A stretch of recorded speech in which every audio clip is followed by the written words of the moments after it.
Hello tout le monde, j'espère que vous allez bien.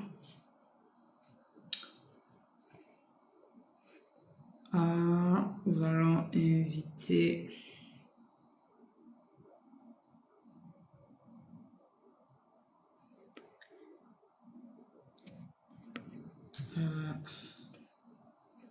Jennifer.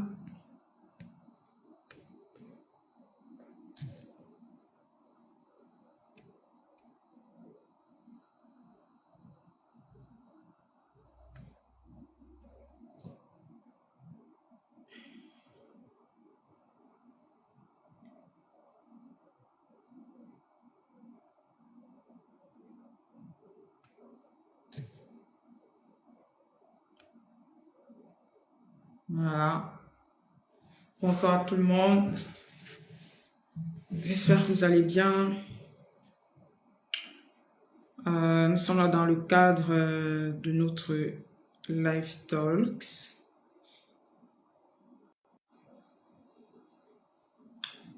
Nous allons inviter Jennifer, avec qui nous allons échanger ce soir sur la thématique, le slogan de la fête internationale de la femme.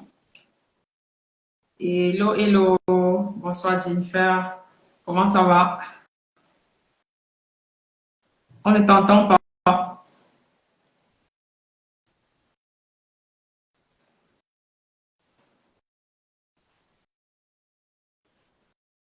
On ne t'entend toujours pas.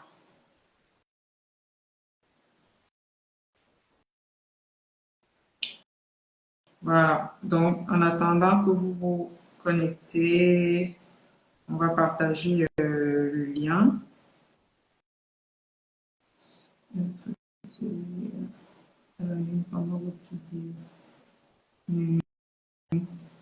C'est bon? Jennifer, on t'entend toujours pas.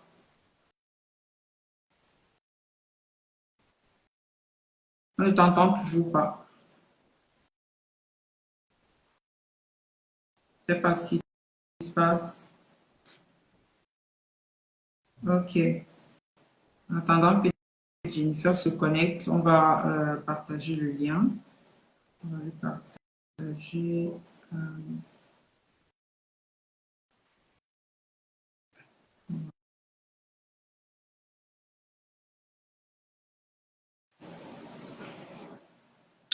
Alors, le temps que Jennifer se connecte. Allez, bonsoir à tout le monde. J'espère que vous allez bien.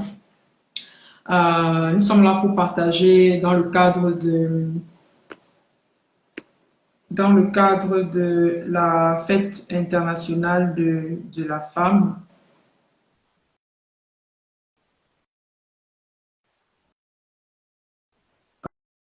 Ok, Jennifer a des difficultés techniques, mais je pense qu'elle va nous rejoindre d'un moment à l'autre. Donc, on est là pour partager sur la thématique liée à la fête internationale de la femme. Nous nous sommes penchés, ou du moins nous avons été interpellés par un des slogans. Je ne sais pas pour ceux qui avaient déjà acheté le pain de cette célébration pour cette année. Eh bien,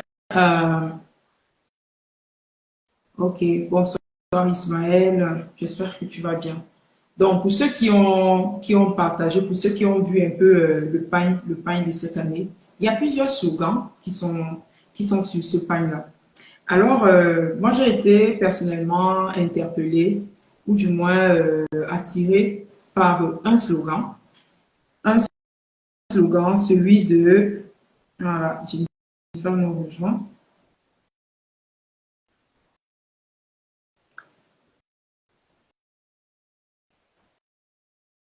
OK. Un slogan, celui qui dit ensemble, accélérons le. Tu nous entends bien maintenant? Oui, là c'est bon. Voilà.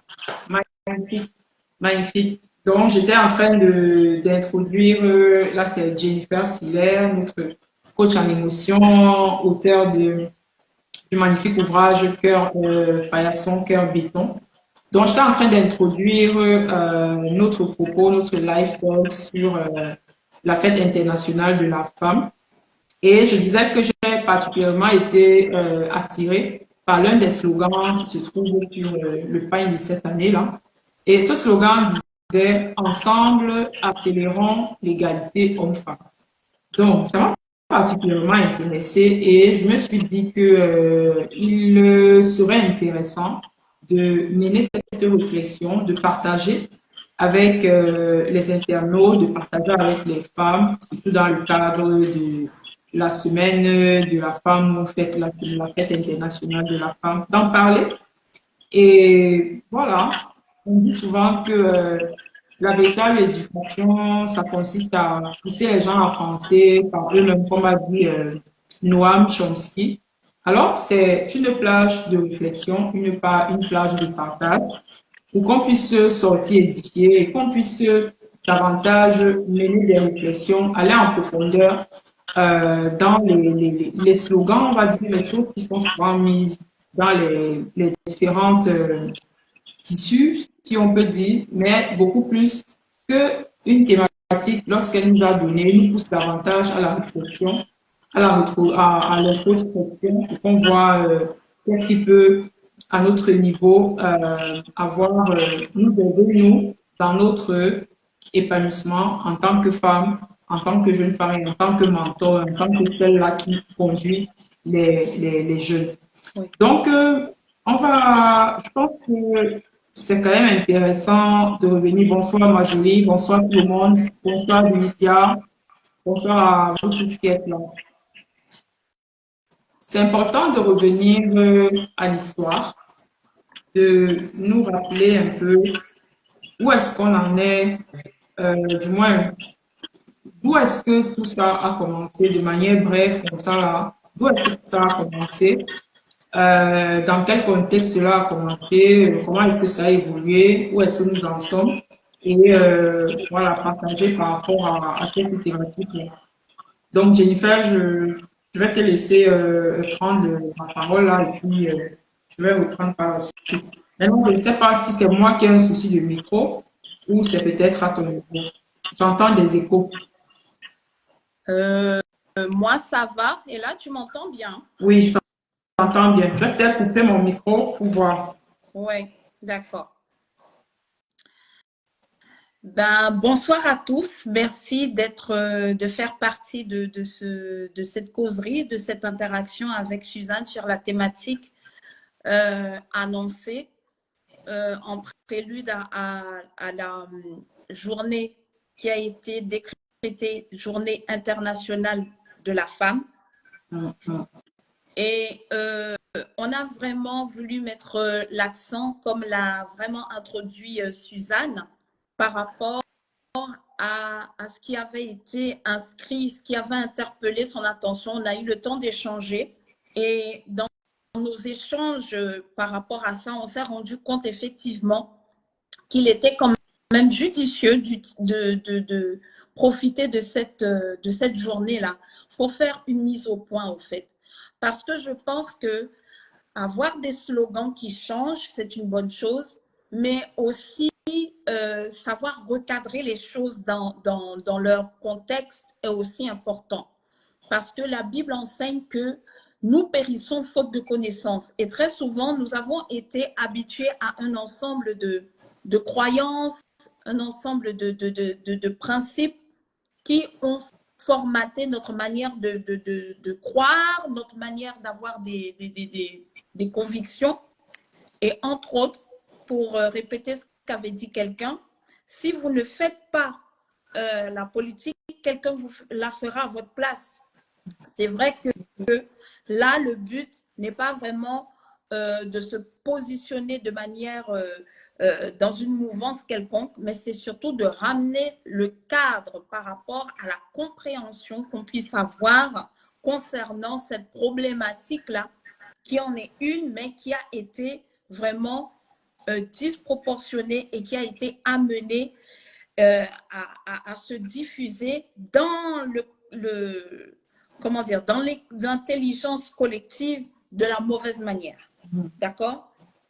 On dit souvent qu'une mauvaise communication est aussi destructeur que de ne pas communiquer du tout. Donc, très souvent, on peut avoir l'information concernant un sujet donné, une thématique donnée, et tout le monde, en fonction des divergences d'opinion, des croyances et aussi du recul qu'on a et aussi de l'opinion aussi qui joue beaucoup, on aurait tendance à ramener sans le savoir des choses qui ne vous aident pas à avancer et qui vous frustrent. Parce que dans la frustration, justement, il y a eu de l'ivraie, d'accord? Donc, c'est pour ça qu'il faut faire très attention. C'est ainsi que la Bible aussi nous incite ce principe-là, à ce principe-là de discerner. On dit que c'est la lettre qui tue, mais c'est l'esprit qui vivifie. Donc, dans tous les textes de loi, en matière juridique, parce que c'est aussi ma branche, parce que j'ai je suis diplômée en droit, il y a un principe qu'on nous a toujours appris, hein, c'est que l'esprit de la lettre, c'est cet esprit-là qui est toujours véhiculé derrière la lettre. Donc, chaque personne va tirer sa part de la couverture en fonction de ce qui l'arrange. Et le danger de ça, ça amène des dissensions, ça amène des guerres. C'est pour ça que les conventions sont votées, c'est pour ça qu'il y a des textes de loi qui sont remis à jour. Et vous verrez que ça se fait en fonction des époques, des saisons, des contextes et des générations. Mais là, on veut vraiment mettre l'accent sur le cadre dans lequel le texte initial qui a fait mention de cette égalité-là entre les hommes et les femmes, d'où ça provient. Donc, on va un peu poser les jalons de ces principes-là pour nous aider aussi, nous les femmes. Parce que nous ne sommes pas censés savoir au fait que tout ce qui est autour de la vie en société, la vie en général, est régie par des lois. Donc, les textes de loi viennent pour aussi asseoir ce principe-là. Et lorsque ces lois-là, elles sont votées, ce sont des êtres humains. Et derrière chaque être humain, il y a des convictions personnelles qui sont aussi partie prenante dans la signature de ces lois. Et vous verrez, le texte initial d'abord, c'est le texte de la Convention universelle des droits de l'homme qui stipule au premier article que tous les hommes naissent libres et égaux en droit. Ça veut dire que tous les hommes, femmes, là déjà, par l'importance de porter les jalons pour comprendre que ce texte de loi met en évidence ce principe-là. C'est un texte qui a été voté à l'unanimité et dont beaucoup de pays sont signataires. Et vous allez voir que même ce principe-là, ils reviennent à chaque époque et sont réajustés en fonction des saisons, en fonction des sociétés, parce que chaque pays signataire a d'abord une tradition. D'accord? Chaque pays signataire est d'accord sur le principe d'universalité, mais dans l'application, il y a des divergences. Donc, je pense que c'est un peu ça que je veux qu'on puisse progressivement entrer dans la matière pour mettre un peu les pendules à l'heure par rapport à cette thématique-là, pour qu'on ne soit pas noyé dans l'émotivité excessive. Et à mesure qu'on avance, ça va nous maintenir frustrés, au fait. Pourquoi? Parce que les frustrations de certaines de ces personnes qui ont amené ces combats-là étaient justifiées à leur époque. Aujourd'hui, en 2024, le contexte n'est pas le même.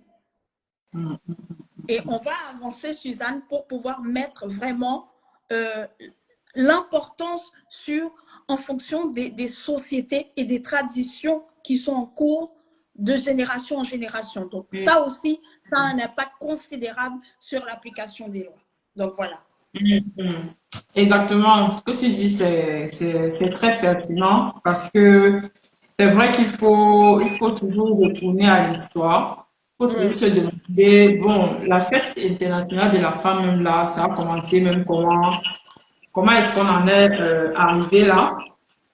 Et puis, voilà, qu'est-ce qui a évolué? Et puis, par rapport à notre contexte, et ce slogan qui a été mis, c'est quoi en fait la motivation derrière, c'est quoi l'idée derrière, et qu'on puisse mener cette réflexion-là et se positionner par rapport à cela, par rapport à nos valeurs et de faire justement attention à toutes les digressions, à toutes les déviances qui pourraient être en soubassement de ces slogans-là.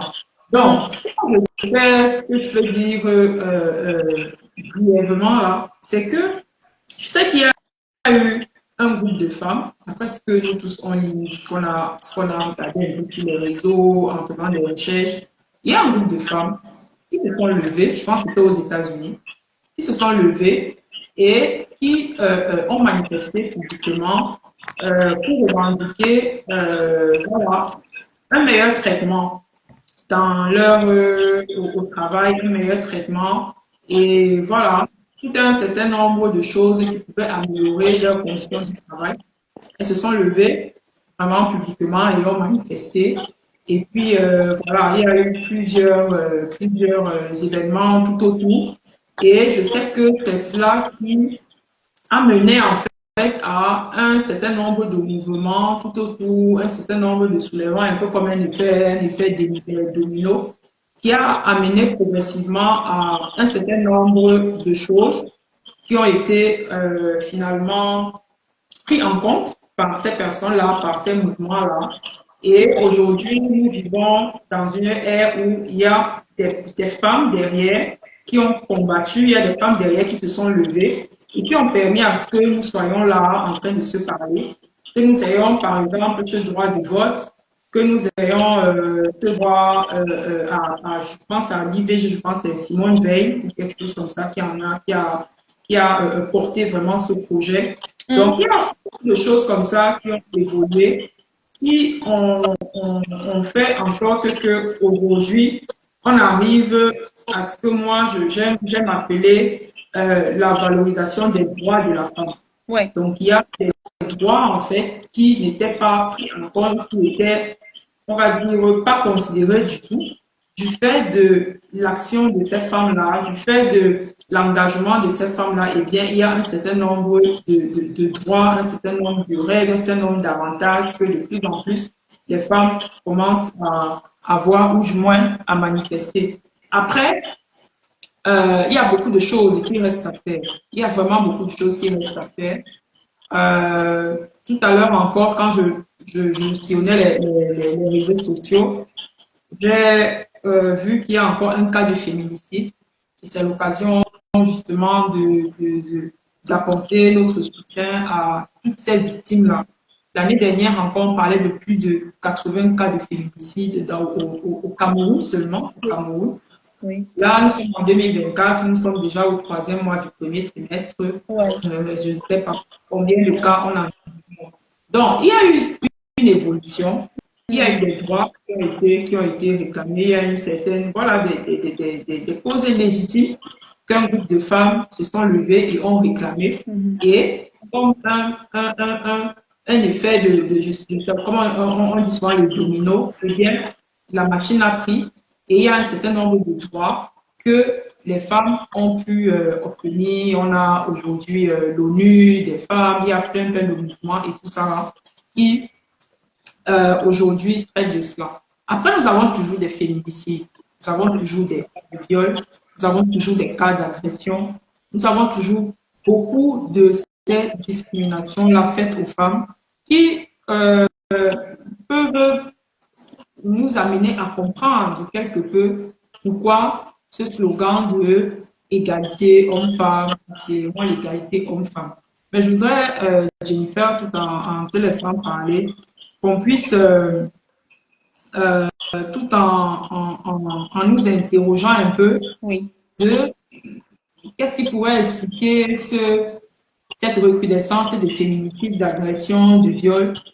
Et voilà, comment est-ce que nous, en tant que femmes, nous positionnons par rapport à cela? Et puis, qu'est-ce qu'on peut faire à notre niveau pour continuer l'œuvre que ces dames, ces devancières-là, ces braves femmes que nous admirons aujourd'hui ont commencé par le passé. Bien sûr. Pour faire écho à ce que tu viens de dire, pour faire écho à ce que tu viens de dire, on va un petit peu aller déjà dans la genèse, si je peux dire, de ce qui a commencé ces mouvements-là. il faut déjà savoir, Suzanne, et pour les femmes qui nous écoutent et qui nous écouteront, que le cadre juridique dans lequel et les circonstances qui ont amené ces femmes à atteindre, à avoir gain de cause pour que cette loi soit votée, est partie de quoi? À la base, le premier principe, c'était qu'elle revendiquait le droit de vote. D'accord? Ah oui. Le droit de vote. Tu te souviens, on avait parlé de ça. Oui, je t'ai expliqué, et là, je vais un petit peu aller un petit peu en profondeur pour les personnes qui nous suivent. Initialement, ces femmes-là, si vous voyez au tout début, dans les années 60, 70, la femme avait toujours cette coupole-là qui était l'homme. Parce que quand la femme était considérée comme l'objet, en fait, et il y a toute une historique sur le fait que lorsque la femme se marie à l'homme, selon ces principes-là, quand elle emprunte le nom de l'homme, le nom de l'homme associé à elle lui donne déjà une certaine identité d'objet. D'accord? Comprenez le contexte à l'époque. On n'est pas en 2024 là. Je veux vraiment que les gens comprennent pour ne pas faire d'amalgame. C'est-à-dire que c'était comme ça. Je ne vais pas aller très loin pour dire que les générations de nos mères, nos grands-mères et même nos arrière-grand-mères, elles étaient sous ce régime-là. La femme était vraiment l'épouse d'eux, d'accord? Et c'était un statut social, c'était un statut, outre le statut matrimonial, c'était un statut social, c'est l'épouse d'eux. Et rien aucune décision ne pouvait être prise dans le chef de la femme sans que l'homme ne donne son autorisation. Ça, c'est déjà la première chose qu'on doit comprendre. C'est-à-dire que c'est des principes qui existaient déjà. Parce que, à l'origine, l'institution sacrée du mariage, j'insiste dessus, c'est que quand l'homme épouse une femme, quand elle lui donne son nom, ça lui donnait déjà une certaine validité sociale. Tu es mon épouse et il y a certains accès que tu auras, mais c'est relié uniquement au fait que tu sois marié avec moi. Tu vois un peu. Maintenant, là, quand on a cheminé, il faut comprendre la chronologie au fait. Que ces femmes-là qui sont sorties des sentiers battus et qui ont commencé à manifester ce désir de liberté en regard de la Convention des droits universels de l'homme, elles se sont senties lésées parce que l'homme pouvait voter et elles aussi, elles n'avaient pas forcément la même accointance que l'homme. Donc, elles estimaient que leur voix comptait aussi. Donc, ça veut dire que dans le contexte de l'époque, il fallait comprendre le rôle de la femme dans la vie politique, qu'elle avait son mot à dire, que ces femmes-là, ce groupe de femmes-là qui ont commencé ces mouvements féministes-là, c'est de là qu'est parti le féminisme. Le féminisme a commencé premièrement pour cette revendication-là du droit au vote. Maintenant, on va aller acheminer maintenant dans les époques où maintenant, elles ont eu gain de cause pour ça. Maintenant, c'est ajouter d'autres droits aussi pour dire que, hey, mon mari travaille, moi aussi je veux travailler. Parce que la femme n'avait pas le droit de travailler parce qu'elle s'occupait de la maison et des enfants à la maison. Parce que la femme devait rester à la maison pour assurer l'éducation des enfants, maintenir la maison et accueillir l'homme quand il vient lui-même de sortir du travail de cette jungle-là pour apporter le pain sur la table. C'est de là, dans ces époques-là, qu'est parti, j'apporte quoi sur la table. Et c'est là encore qu'on a emmené des déviations aujourd'hui dans nos générations qui fait qu'il y a un amalgame maintenant dans la compréhension des revendications des droits et des devoirs. Avant de revendiquer ces droits, qui est universel, on doit s'acquitter de ses devoirs. Et là où le bas blesse, Suzanne, c'est que beaucoup se sont cantonnés sur les droits et ont mis de côté les devoirs. Exactement. Donc du coup, ça a créé un clivage qui a amené des frustrations dans les sociétés et qui ont amené plusieurs de ces femmes-là à se constituer en groupe par rapport à leurs frustrations personnelles. J'espère que les gens vont vraiment comprendre ça et se dire que la loi, elle existe aussi pour être contournée au fait.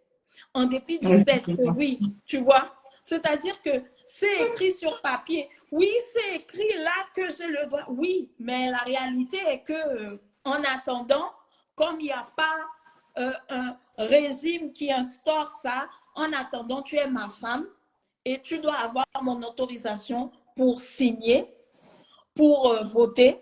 Et dans certains pays, dans d'autres civilisations jusqu'à aujourd'hui, vous voyez ce qui se passe en Iran. Et j'aimerais ouvrir une parenthèse. Nous, les femmes, ayons cette culture d'avoir une vision panoramique sur ce qui se fait dans d'autres sociétés pour comprendre mieux nos revendications. Je vais vous dire pourquoi. Parce que les frustrations personnelles se mélangent. Parce que nous sommes des êtres par essence émotifs et émotionnels. Oh, oui, je peux revendiquer, je peux contester une loi, mais je n'ai pas la voix pour porter cette contestation-là parce que à mon niveau, la frustration, elle est cantonnée dans un cadre bien précis. C'est un cadre particulier. Et la loi, elle s'applique comment? De manière générale. Le premier principe de la Convention universelle des droits de l'homme stipule que tous les hommes naissent libres et égaux en droit. Maintenant, je vais déjà sauter pour poser le cadre maintenant de là où s'est situé un peu le grain de sable dans l'engrenage, dans la compréhension des revendications égalité homme-femme. On a parlé du cadre légal dans lequel les femmes, à l'époque, elles avaient aussi droit de citer qu'elles ne devaient pas simplement s'asseoir et être soumises à la maison, s'occuper des enfants, ce qui est louable. Et quand ces lois sont passées maintenant en vote et que les femmes ont commencé à avoir une certaine émancipation. Émancipation, oui. Autonomie, hein.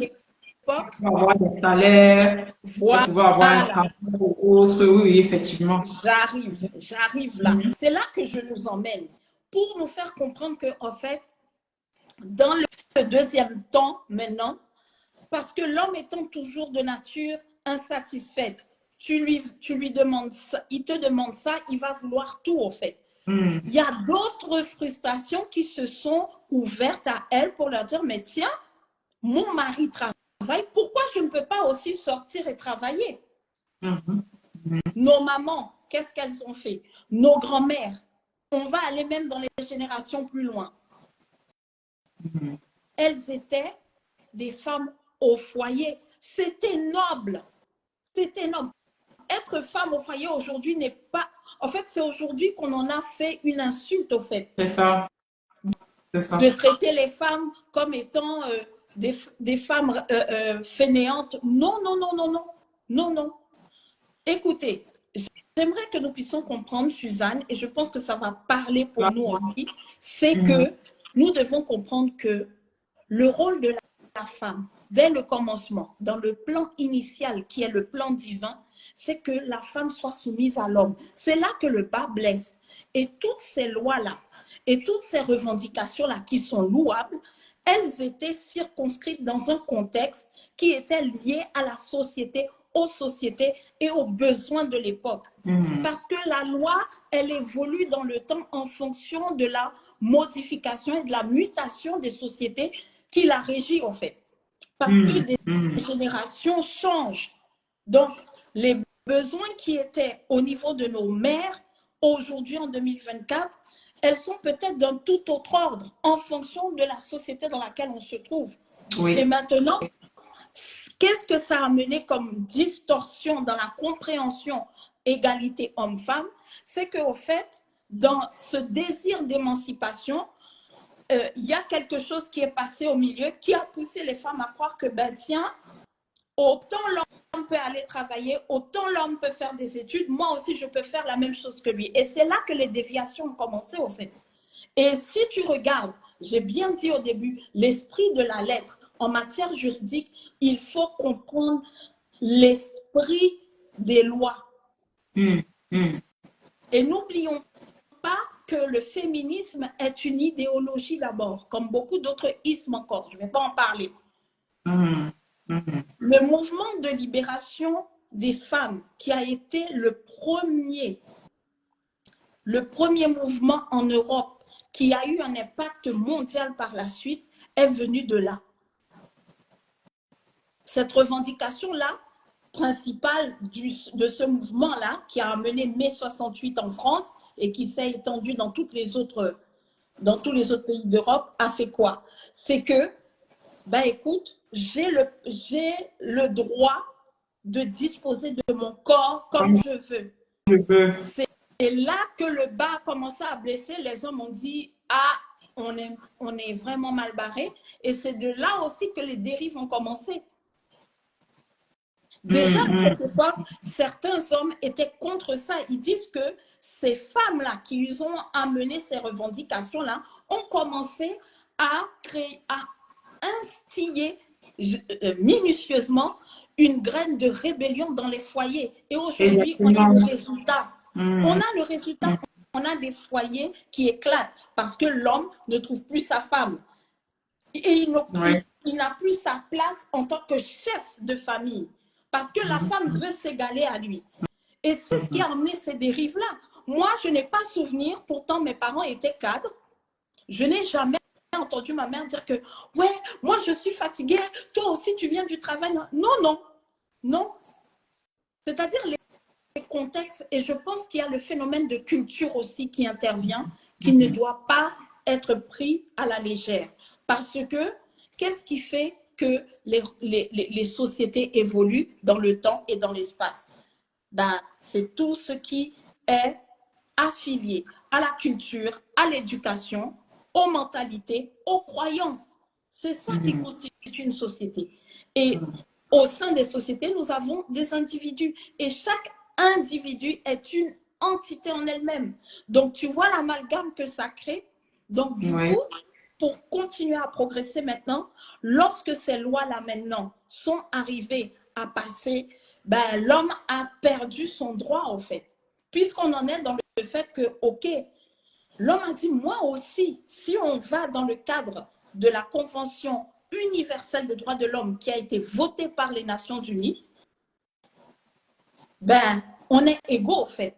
Autant tu as tes droits en tant que femme, j'ai des droits aussi, mais on a brandi les droits et on a laissé les devoirs. Mais ton devoir en tant qu'épouse, c'est d'être soumise selon la loi divine d'abord, qui est la plus importante et la prédominante. Et le second devoir, c'est que tu dois assumer ton rôle d'épouse et de mère. Et ce qui a emmené les dérives derrière, c'est que les femmes se sont senties, pour la plupart, tellement émancipées, ben, qu'elles ont commencé à se comporter comme des hommes aussi. Et du coup, l'homme, dans sa nature et dans son rôle, il est perdu. Il a l'impression de se retrouver avec un autre homme dans la maison. Donc, toi aussi, tu veux sortir. Toi aussi, tu veux être émancipé. Et c'est pour ça aussi qu'au milieu, il y a eu de l'abus. Et l'abus a dégénéré au point où on a des féminicides aujourd'hui et les cas de violence conjugale. Donc, il fallait que certains hommes parviennent à s'imposer d'une manière ou d'une autre parce qu'il y avait trop de dérives. Oui. Et, quand le feu, et on dit que comme il n'y a pas de fumée sans feu, ben, quand ces graines de rébellion-là ont commencé à se distiller dans les foyers et dans les têtes des femmes, ben, de génération en génération, ça se reproduit au fait.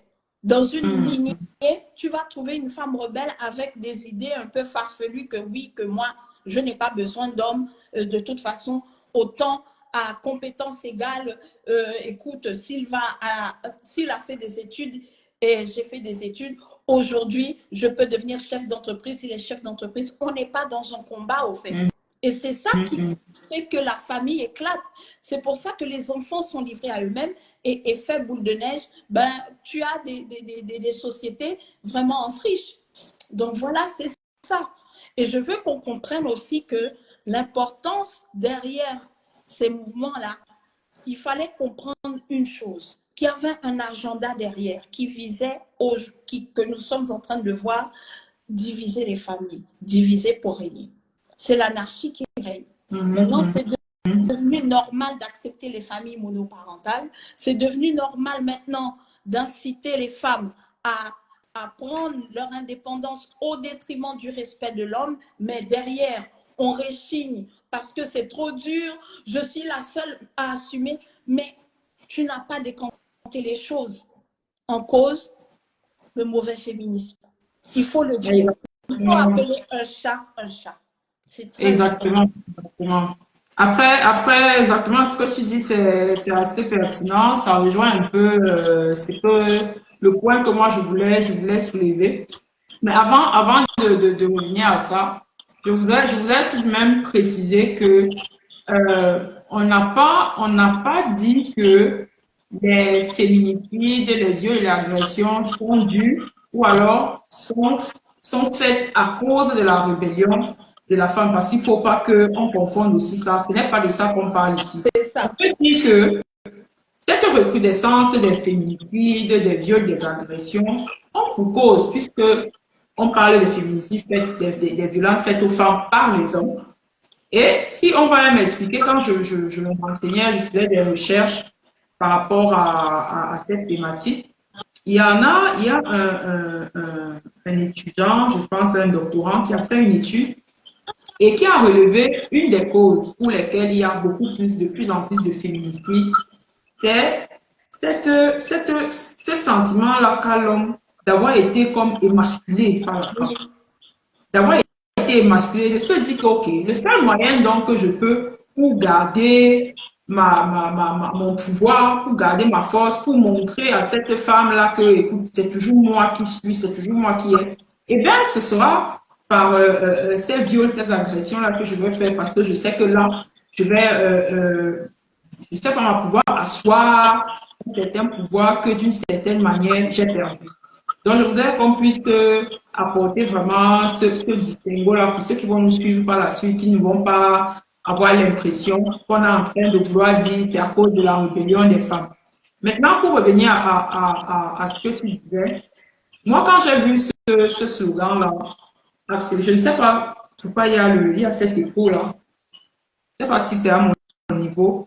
Quand j'ai ouais, vu ce slogan-là, je me suis interrogée. Je me suis dit que on dit accélérons l'égalité homme-femme.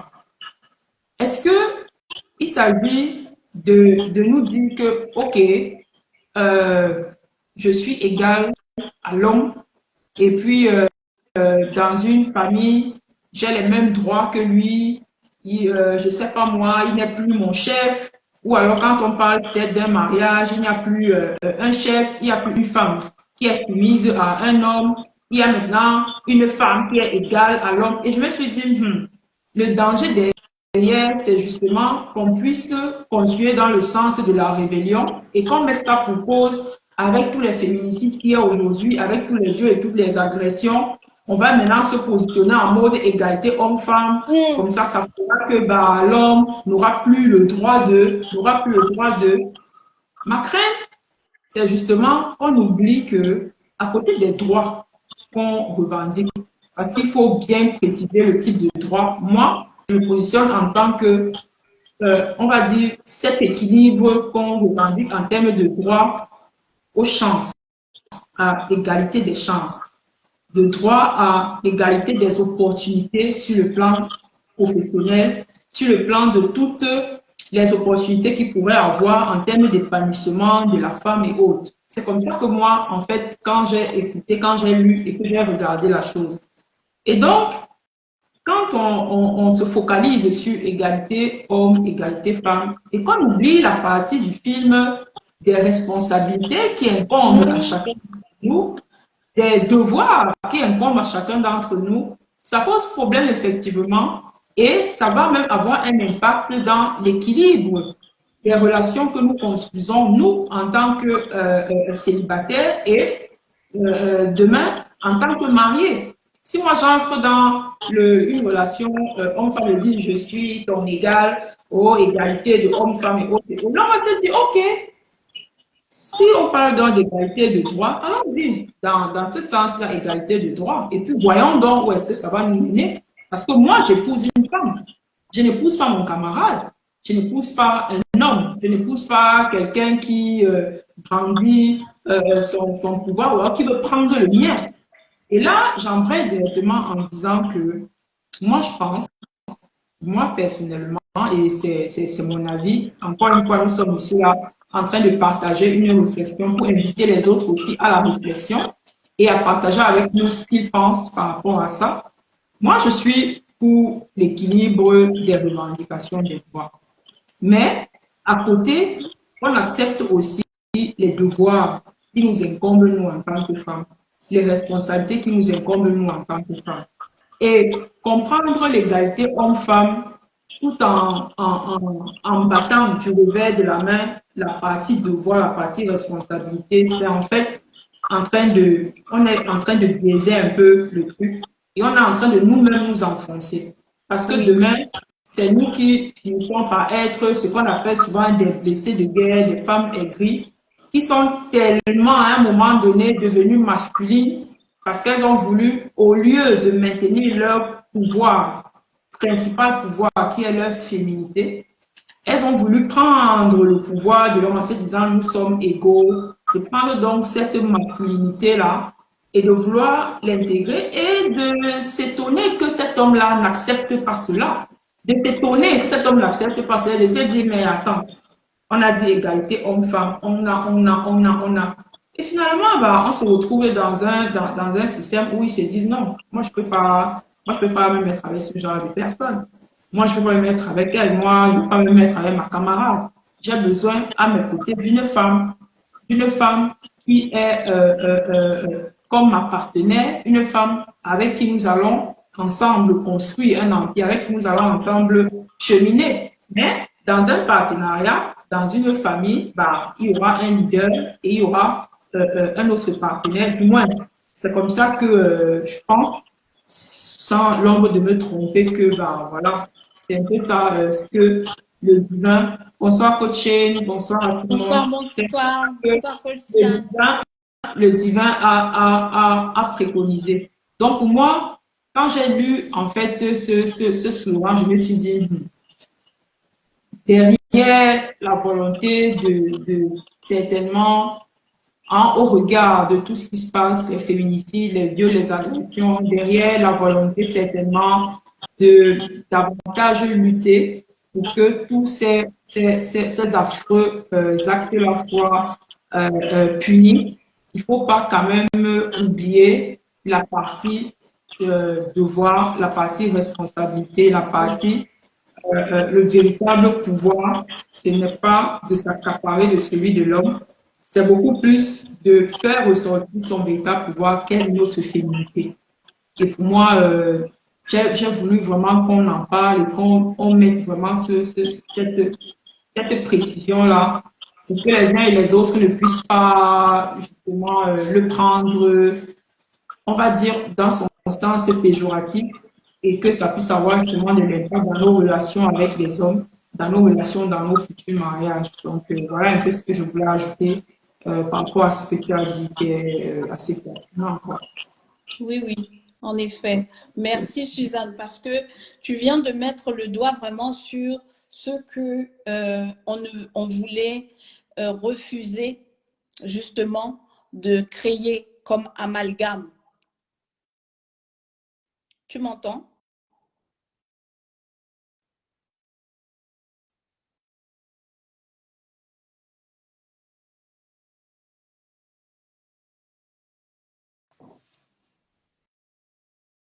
Ton micro est coupé.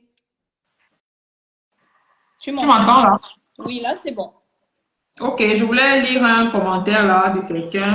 Oui, je t'en prie. Il dit, merci pour le boulot de sensibilisation. Rentrons à la base. La Bible est claire. Homme, il voulait certainement dire, homme, aime ta femme, femme, sois soumise à ton mari. C'est le secret d'une relation de mariage réussie. On ne va pas refaire le monde. Donc, non au féminisme. Ouais. Voilà. Bonsoir Mary, bonsoir tout Bonsoir le à monde, tous. bonsoir le coach Vincent Fon, bonsoir Nathan, bonsoir Agnès, bonsoir tout le monde. Voilà. Effectivement. Mhm.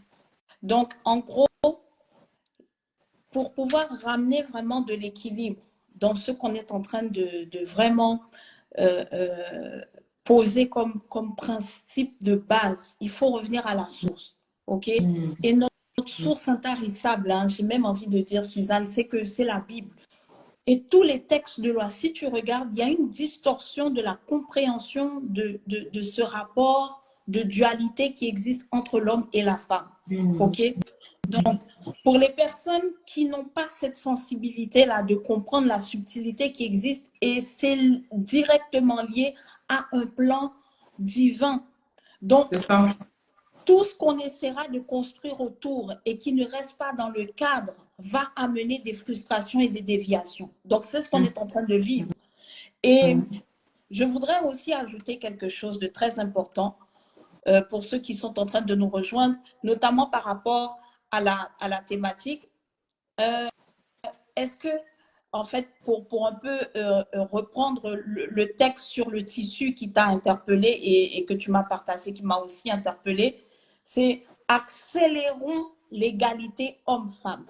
En fait, ça veut dire qu'il y a déjà un dommage collatéral de masse qui se fait à ce niveau par le fait déjà d'accepter et de donner, d'affirmer ça. Et dans les faits, on voit les résultats que ça donne. Ça crée beaucoup de déséquilibre. La première chose qu'il faut comprendre, dans le cadre de ce qui avait été déjà posé comme principe de revendication qui émanait de ces femmes à cette époque-là. Ensuite, elles sont allées loin et c'est allé crescendo. Dans les différentes conventions, d'années ou de décennies après, tu verras, parce que j'ai pris le temps de faire vraiment un parallèle et ce qui revient en emphase, au fait, c'est que les revendications, elles changent à mesure que les époques changent, à mesure que les sociétés évoluent. Et après, les femmes, elles ont d'autres attentes, elles ont d'autres revendications et ça va en s'amplifiant, au fait. D'accord? Et ce qu'il faut comprendre, c'est que dans ce contexte-là, dans lequel on est, redresser ça, dans le contexte dans lequel on est, par rapport à tout ce qui se passe aujourd'hui, il y a eu une racine, il y a eu une semence. Et cette semence-là est partie de toutes ces revendications-là qui, à mon sens, quand tu lis le contexte à l'époque, parce que nous, en fait, quand tu es en fac de droit, par rapport aux différentes conventions des différents pays qui sont signataires de ces conventions-là, il y a un gros décalage. Aujourd'hui, on annonce les droits, on respecte les droits de l'homme. C'est respecté nulle part, au fait. Même ces pays qui sont eux-mêmes les premiers garants à pouvoir promulguer ces lois et à aussi les diffuser et à en faire la grande propagation, sont les premiers qui font entorse à ces lois, au fait. Exact. Le droit des étrangers, tout est dedans, hein, tout est dedans. Le droit des étrangers, le droit à l'éducation, le droit des enfants, tout y est mis dedans. Et quand tu décortiques au fur et à mesure, et les textes de loi sont aussi conçus, comme je l'ai dit tout à l'heure, les lois sont votées aussi, mais elles existent quelque part pour être contournées, parce que ça n'arrange pas tout le monde, même si elles sont votées, au fait. Les revendications de ces femmes-là, ça a amené quoi? Ça a amené une distorsion par rapport à leur propre frustration. C'est de là qu'est parti le féminisme. Et la Bible dit quoi? Et c'est très intéressant ce que tu as dit tout à l'heure. En fait, quand tu es marié à l'homme, dans le plan divin de Dieu, ton corps ne t'appartient pas. Donc, cette loi féministe-là qui dit que je possède mon corps comme je veux, même si je suis mariée. Non, ton corps ne t'appartient pas. Et malheureusement, on a vu les déchéances que ça fait maintenant. La loi de Simone Veil, et je l'avais dit une fois, tu te rappelles, avec toutes ces déchéances-là, l'IVG est passé. J'ai échangé avec un juriste qui m'a dit c'était prévisible au fait. Comme beaucoup d'autres lois de ce même type. Qu'est-ce que ça génère maintenant dans les sociétés? Maintenant, on va avoir une déchéance partout, comme ça se fait dans beaucoup de pays occidentaux. En dehors, maintenant, ça va créer une entorse maintenant par rapport aux valeurs que certains pays du Sud, pays aussi de l'Orient, ben, ils vont crier haro sur le bonnet, au fait. Maintenant, on est en train de vous brandir ça pour vous faire voir que, hey, en fait, c'est l'effet boomerang. C'est l'effet boomerang. Écoute, toute implication de quel que soit le type et la nature de la revendication, tôt ou tard, elle a un effet rétroactif. C'est ça le principe en droit, en fait. Ouais. Ça a un effet rétroactif. L'IVG est la preuve. Et je l'ai dit. Et j'ai dit que, vous voyez, tout ce que ça a généré accoucher maintenant, de faire maintenant, de pouvoir permettre aux femmes de congeler leurs ovaires parce que quand elles sont arrivées à un certain âge, elles ne veulent pas encombrer leur carrière avec un enfant. Donc, elles vont retourner et enlever, ne plus frigorifier les ovaires et décider maintenant de comment elles peuvent avoir un enfant. Et là, comme tu as dit, pour rejoindre ta pensée du début, l'émasculation du rôle de l'homme dans la société. Je peux payer quelqu'un, je peux m'organiser avec quelqu'un et pouvoir juste recueillir de lui son sperme et quand je veux, on frigorifie mes ovaires et quand je suis prête, aller in vitro. Avec toutes les conséquences que cela a, du fait de se dire, bon, je n'ai pas besoin de l'homme, je m'en fous de lui, je peux tout faire, justement, je peux me faire un enfant sans lui. Oui. Et après, on construit donc progressivement ces enfants, ces jeunes femmes qui grandissent sans papa et qui grandissent si elles n'ont pas guéri de cette blessure qui s'installe déjà à la base parce qu'elles ont grandi sans papa. On installe donc ces femmes dites blessées de guerre qui vont fouiller, aller chercher justement des hommes et vont progressivement, peut-être inconsciemment ou pas, s'installer dans une relation de dépendance parce que je n'ai pas eu un papa, j'ai eu une maman qui me disait ah tu peux faire sans lui, tu n'as pas besoin d'homme, tu as ton maman, tu as ta carrière, tu peux te taper même un soir comme tu veux, ou tu n'as pas besoin de lui. Et donc ça crée progressivement, nous sommes en train de créer, même sans que nous le voulions, un cycle de femmes qui finiront par être dans des relations toxiques parce que bah, voilà, elles sont tellement en manque de l'amour d'un père. Ou alors dans une relation de dépendance affective et puis elles se font tromper, elles se font avoir, elles se font tabasser. C'est difficile de partir parce que bah, voilà, je n'ai pas eu cette relation-là.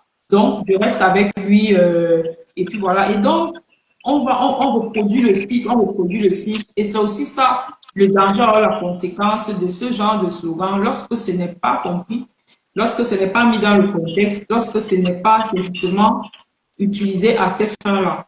Donc, je vois les messages, les interventions ici. Oui. Je dis, la femme doit être soumise à un homme qui a une direction, pas à un imbécile ou à un homme qui ne sait pas où il va. La femme est soumise lorsque l'homme lui offre la sécurité, lui offre la sécurité. Mais si c'est elle qui doit payer le loyer et les factures, donc porter la famille graduellement, elle se rebellera. Donc, offrez la sécurité de vos épouses afin qu'elles soient naturellement soumises à vous. C'est ce qu'on disait en fait, c'est ce qu'on disait. Il est temps que la femme occupe sa place de femme et qu'elle reprenne son pouvoir, la féminité, et que l'homme récupère son pouvoir d'homme et en tant qu'homme responsable, parce qu'il y a aussi ce volet-là. Il y a aussi ce volet-là de se retrouver justement donc avec des personnes, voilà, il y a souvent des femmes tellement ambitieuses, tellement qui se retrouvent à jouer ce rôle-là. Moi, personnellement, c'est aussi une autre dérive, quelque part. Quelque part, c'est aussi une autre dérive. Je me dis, comme je peux travailler, comme je peux avoir une carrière, comme je peux avoir un travail, comme je peux avoir une maison et que lui à côté ne peut pas, bah, je prends le lit. C'est aussi pour moi quelque part de manière inconsciente, c'est une dérive que finalement, bah, nous les femmes, peut-être les hommes, ou alors dans le cas de la famille, on va payer demain. Oui, Bon, après, Armand dit, il n'y aura jamais égalité homme-femme, c'est clair. Dans une famille, il y a trois entités, l'homme, la femme et enfant, je crois, hein, je crois. Voilà. Chaque personne a sa place. Le désordre survient quand l'une des personnes ne respecte pas sa place. Et je vous dis quelque chose, au risque de me tromper, c'est la société occidentale qui est en train de détruire les familles. Pour moi, réduire la femme à dire droit de la femme, parler des droits humains, je pense. Le jour où nous allons arriver, là, vous verrez que les choses vont changer. tout à La fait. Tout à tout fait. enfant a besoin d'un père et d'une mère. Oui, Effectivement, oui. effectivement, On effectivement. en revient là. On en revient là. Et c'est ça. Et merci pour les interactions parce que c'est ça, c'est de là que part aussi toutes ces déchéances-là. Pour répondre à ce Mm, qu'a dit le coach tout à l'heure, je crois que c'est le coach Armand. Mais mhm, oui, mais c'est ce que j'ai dit au début, au fait. Si tu vois, tous ces mouvements-là ont pris naissance où? C'est dans les sociétés occidentales. Et l'effet boule de neige a pris effet sur les autres nations qui sont venues se greffer dedans et qui ont accepté bêtement, il faut le dire, il faut appeler un chat, pour dire que mhm. oui, en fait, ils ont raison. Hein. Ah, nous, ici, on souffre. Non, le discours sur le respect des droits humains, parce que là, en fait, c'est de là aussi qu'est partie la théorie du genre. Oh, je suis l'égal de l'homme, à salaire égal, compétence égale. Si je vais faire des études, l'homme a fait de grandes études, je peux faire aussi. Non, madame, non, tu fais fausse route. Et là, je tiens mordicus parce que c'est un discours que j'ai entendu en étant en fac de droit.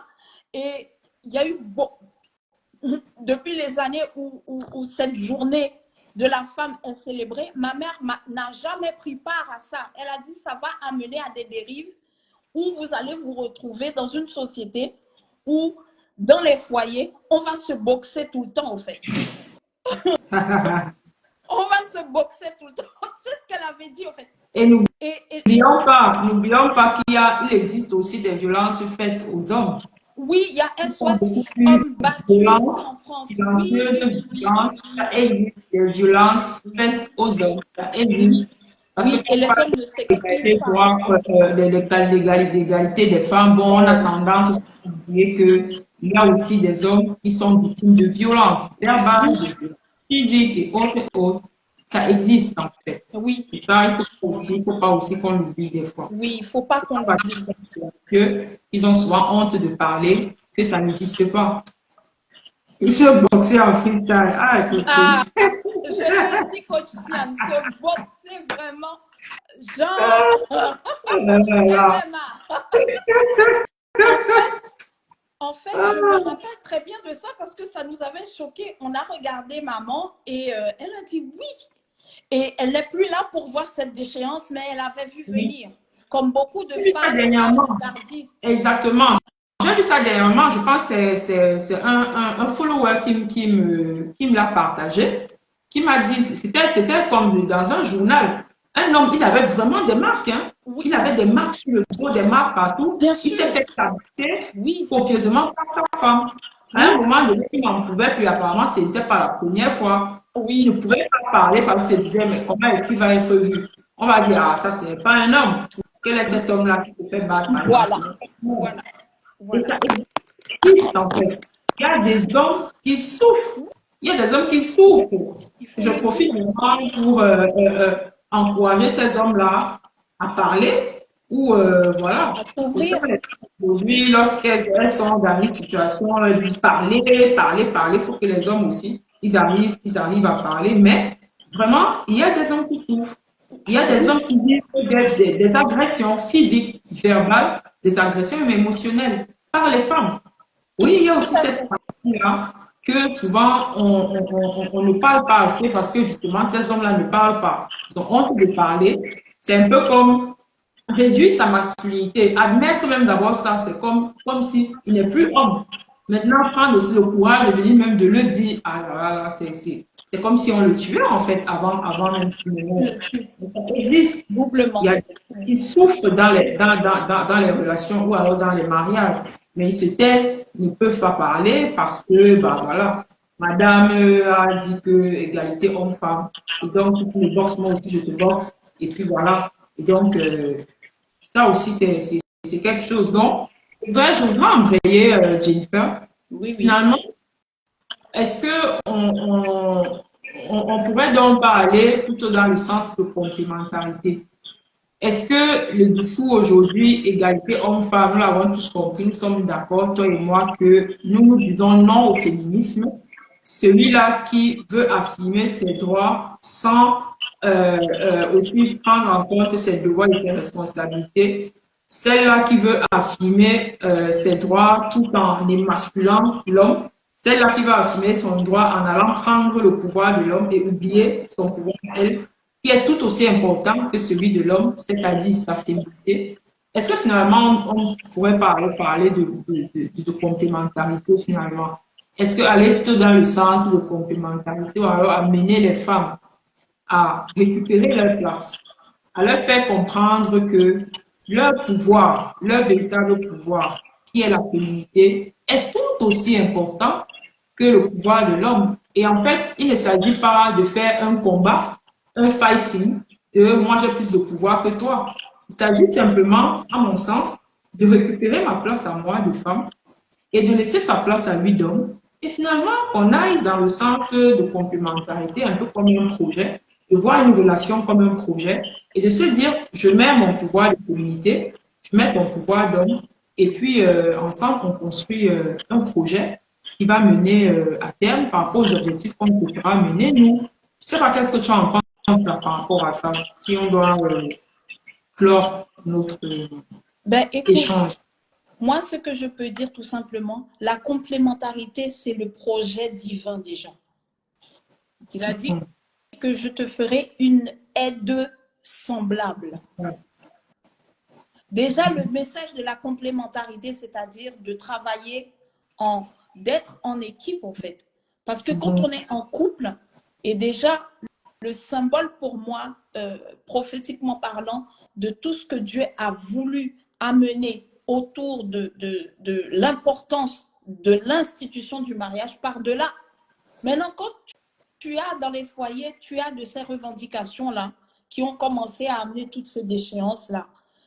Il faut recadrer les choses et vraiment aller dans une rééducation de la compréhension du message justement de cette égalité-là. Parce qu'en réalité, cette égalité-là qu'on prône, qui vient des sociétés occidentales, n'est pas le plan de Dieu, en fait. Exact. L'homme est le chef. L'homme qui a la direction, c'est lui qui gère tout, en fait. Et la femme, elle a besoin de sécurité et d'un cadre pour que la soumission puisse être automatique. Pourquoi est-ce qu'on a tous ces féminicides-là et violences conjugales? Toujours dans ce que tu as dit, hein, les mêmes causes produisent les mêmes effets. Donc, l'effet boomerang revient toujours dans les mêmes, dans les mêmes déchéances, en fait. On parle des déchéances parce que, justement, pour reprendre ce qu'a dit le coach Armand, c'est que en fait, il n'y a pas égalité entre hommes et femmes, en fait. Il n'y en a pas. C'est comme un non-événement, quoi. C'est comme si tu es en train de vouloir comparer quelque chose qui n'est pas comparable. On ne peut pas comparer quelque chose qu'on ne compare pas. On va pas. Pour moi, j'aime souvent aller dire que l'homme n'est pas la femme. L'homme ne sera jamais la femme ne sera jamais un homme. C'est tout. Aussi simple que ça. Or, chacun d'entre nous a un pouvoir. Chacun d'entre nous a un pouvoir. Encore faut-il savoir l'utiliser à la bonne place, au bon moment et dans le cadre approprié. Tout à fait. Moi, je ne connais pas une femme qui est aimée par son compagnon, qui a un cadre où elle est en sécurité, qui se sent bien traitée, l'homme qui est bienveillant, qui est à l'écoute de ses émotions et autres. Je ne connais pas une femme qui ne sera pas naturellement soumise à ce genre de personnes-là. Je n'en connais pas.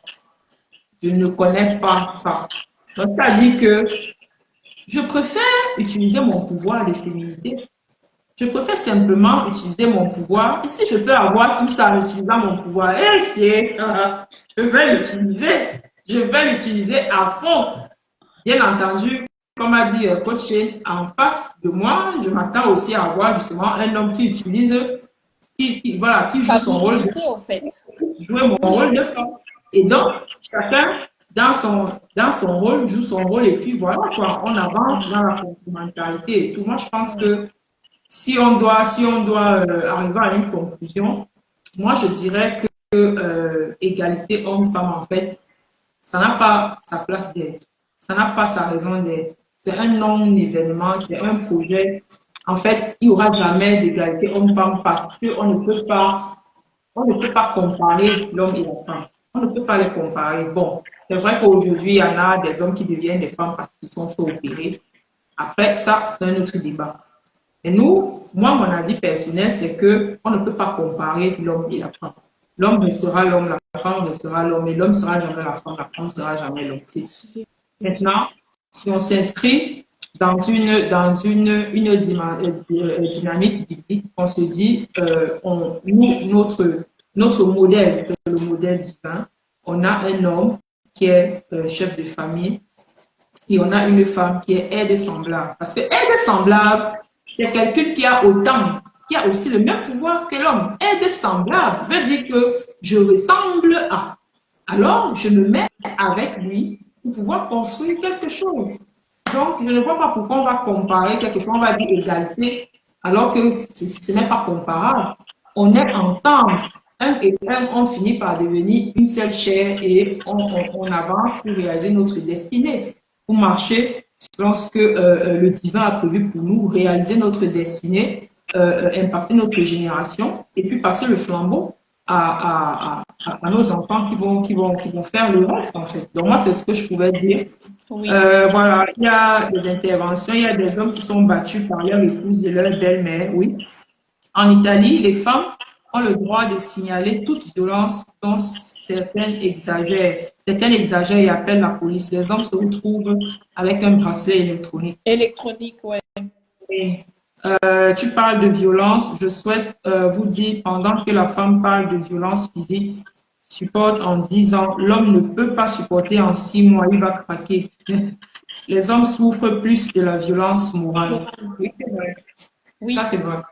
Et j'aimerais rebondir par rapport à ce qu'a dit la coach Siane, qui est tellement vrai, c'est que Oui. de manière générale, l'homme, dans sa constitution, hein, c'est pour ça qu'on dit que l'homme tient absolument, mais farouchement à son respect. Exact. Quand tu émascules un homme, quand tu lui manques de respect, tu l'as perdu au fait. Tu l'as détruit sous toutes les coutures. Tu l'as détruit vraiment, tu l'as battu sous toutes les coutures. Tu n'as plus un homme qui peut rester dans sa stature d'homme en tant que tel que Dieu l'a conçu pour être un homme qui s'assume, un homme qui assure la sécurité de la femme, qui soit vraiment une couverture. Et c'est ça que ces déchéances-là ont amené. Parce que on veut à tout prix s'accaparer le pouvoir qui est initialement prévu pour l'homme. Pas à toi. Toi, on t'a donné ta féminité, tu refuses. Oui. Tu dis non, moi, je ne veux pas Maintenant, je veux voilà. C'est exactement ça. Tu veux te revendiquer des droits qui ne sont pas attachés à ta nature. C'est ça, hein, c'est ça toute la distorsion du truc. Et en fait, et dans la Bible, il a dit que, au fait, la femme doit être soumise à l'homme. Et là aussi, ce mot soumission-là est vraiment difficile à digérer pour beaucoup de femmes de cette génération-là, justement, qui ont ingéré ces vérités-là, croyant que non, en fait, qu'on est égaux. Non. Et il y a un truc aussi, d'accord? Là où le but d'une chose, c'est Miles Monroe qui avait dit ça, est négligée au fait. L'abus est inévitable. Donc, l'abus amène toute forme de déchéance, ça amène toute forme de dévalorisation. Et après, tu as des cas où maintenant, où les hommes, ben, écoute, ils sont en retrait, en train de souffrir, et ils sont en train de constater, et ça les amène aussi à adopter un comportement contre nature qui les amène aussi pour ils implosent certains. d'abord, après ils explosent, d'où les féminicides et autres et autres et autres. C'est Parce là que que je viens. les gens qui blessent, les gens qui agressent, comment dire, les gens qui blessent C'est sont là des que gens qui j'y sont viens. blessés. Et j'aimerais dire quelque chose par rapport à un point essentiel alors qu'on va chuter, c'est que n'oublions pas que nous les femmes, hein, toujours dans cette vague de revendications-là des hommes auxquels vous aspirez à avoir comme époux, qui puissent vous être vraiment cette figure de protection-là. On dit que le respect auquel on aspire commence par celui qu'on transmet et qu'on affiche à l'autre, en fait. Et le principe est tout aussi pareil, ok? C'est-à-dire que les mères de famille, beaucoup, vous avez été, sans le savoir, vous avez émasculé beaucoup d'hommes qui, devenus des hommes, sont incapables d'être des hommes dans un foyer. Pourquoi? Parce que la plupart des familles monoparentales qui exercent l'autorité parentale, qui est en majorité gérée par des femmes et dont elles ont complètement la charge des enfants, filles comme garçons, ben ça donne ça aussi. Donc, c'est un amalgame et un cycle perpétuel de frustration qui fait que, au final, au bout de la chaîne, qu'est-ce qui se passe? Ben écoute, on a des frustrations, on a des sociétés totalement éclatées. Et aujourd'hui, en 2024, ça va aller en s'empirant parce que les chiffres des féminicides ne font qu'augmenter. Et au moment où je vous parle, ici en France, il y a les chiffres de l'INSEE et Amnesty International qui sont en train de vraiment crier vraiment alerte pour dire que maintenant qu'on a atteint un paroxysme déjà en février, les cas de féminicide. Ici pour l'Europe, je parle pour la France. Donc maintenant, pour les autres pays d'Europe, maintenant, ça a tendance à s'étendre vraiment comme une traînée de poudre. Et maintenant, tu as les enfants au milieu qui sont en train de générer ça aussi d'une autre manière. C'est la même violence. C'est-à-dire que c'est la même source qui est en train de détruire des familles. Et les sociétés occidentales sont les premières instigatrices à pouvoir générer ces choses-là. Que non, que tu as le droit de faire ça. Non, non, non, je regrette. Et Martin Luther King avait dit que ceux qui sont des spectateurs à constater les erreurs, les dégâts que les autres font sont aussi coupables que les auteurs ont fait. C'est-à-dire que tu es aussi en train de participer à une déchéance parce que tu ne te manifestes pas. Donc, du coup, toi qui restes à constater et que tu ne donnes pas ta voix pour dire que ce genre de choses ne doit pas se perpétuer, ben écoute, tu es aussi coupable que les personnes qui en sont à la base. C'est un effet de vase communicant. On y vient encore. Les mêmes principes, les mêmes causes produisent les mêmes effets. Et en droit, il y a un principe qu'il ne faut jamais omettre. C'est que quand une loi est promulguée et qu'elle est maintenant en phase d'être votée, sache que déjà, implicitement, de manière naturelle, tout ce qui est régi pour que cette loi-là prenne effet est déjà actif. C'est un principe spirituel. Et il ne faut pas qu'on joue avec ça. Et j'ai envie de dire quelque chose, Suzanne. Nous devons comprendre une chose, nous les femmes. Alors que nous sommes dans cette semaine qui va célébrer les droits des femmes, la journée de la femme. D'accord. Pour moi, sincèrement, ça l'a toujours été. La femme, elle est célébrée tous les jours. Parce oui. que, en fait, ce jour-là vient juste mettre en évidence des déchéances qui ont amené beaucoup de femmes à dévier dans une forme de rébellion qui est liée à une Qui la forme dessert d'ignorance. finalement? Qui la dessert? Parce que finalement, quand elle se rebelle pourquoi? Pour avoir quoi? Pour finalement gagner quoi? Au final, c'est quoi? Finalement, elles sont perdantes. Elles sont perdantes Malheureusement.